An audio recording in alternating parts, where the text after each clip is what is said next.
Sakemm tibqa' warajja ma naqta' qalbi qatt.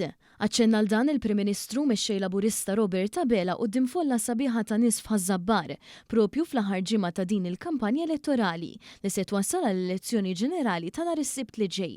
Hawn tenna li l-poplu Malti Wawċi huwa s-saħħa tiegħu kif kull lokalità li jżur iħoss ir-rieda tan-nies li jridu l-aħjar għal pajjiżna. Dan hekk kif minkejja diversi sfidi, Malta dejjem baqgħet b'saħħitha. Wara taħsbu li kien hemm qatt xi darba illi tajt qalbi f'dan kollu. Qatt. U sakemm tibqa' warajja nibqa' ma naqta' qalbi qatt li hu qatt. Anzi, naħdem dejjem aktar u aktar għax intom Malta u Malta intom.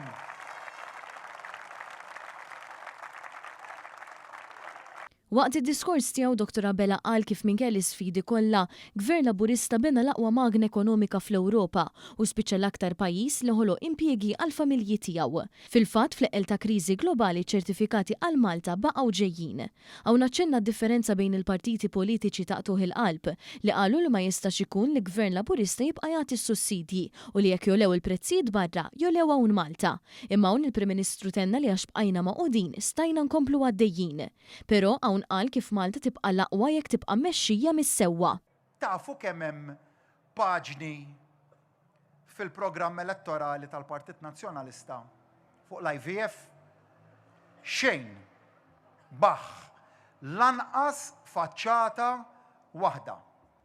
Tafu kemm hemm paġni fil-manifest tagħhom fuq id-delizzji tradizzjonali? Xejn. Lanqas paġna waħda. Għalfejn ma semmewhomx.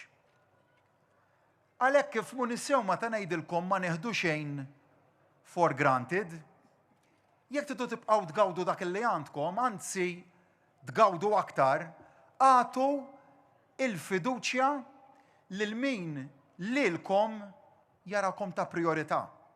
U jinkludi l-proposti dwarkom fil-manifest, u mhux lil min miegħu kull ma ssib huwa baħ assolut.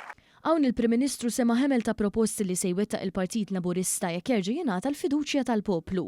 Ewlenin fosthom huma l-pensjonanti li se jieħdu 50 euro fil-ġimgħa żieda fost diversi inġustizzji li bdew taħt Gvern Nazzjonalista.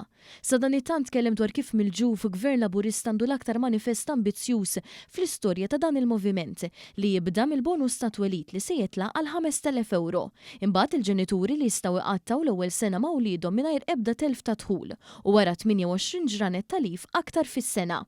Fil-Year 1 il-Gvern jibda jdaħħal għalik f'Individual Learning Account u jekk tkompli tistudja l-istipendju se jitla bi 15% u jekk tmur Erasmus tieħu 1,000 euro. Tibda l-ħajja professjonali u għall-ewwel 3 snin tkun ħieles mit-taxxa sa 30,000 euro fis-sena. Brabta mal-proprjetà Dr. Abela sostna li mhux se jħallik waħdek b'ammont kbir ta' miżuri biex tixtri l-ewwel dar u anke tkabbar. Tenna li Gvern Laburista se jkun miegħek ukoll anke f'mumenti ta' sfida.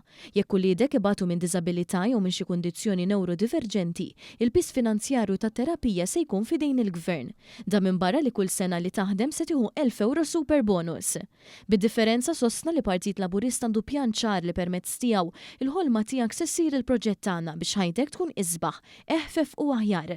Il-Prim Ministru qal li l-futur u direzzjoni ta' pajjiżna ma tiġix deċiża bis-surveys, imma tiġi deċiża bil-vot fit-30 ta' Mejju. Irridu ninaqdu bħala pajjiż. Il-koll flimkien fi spirtu ta' għaqda nazzjonali biex nieħdu lill-Għawdex u lil Malta fil-livell li jmiss. Il-prosperità ġdida ta' ġensna. Jien nemmen fikom, emnu fija, emnu fi sħabi, emnu f'tim Malta, intom Malta u Malta, intom, int Malta, il-ħolma tiegħek, il-proġett tagħna. Grazzi.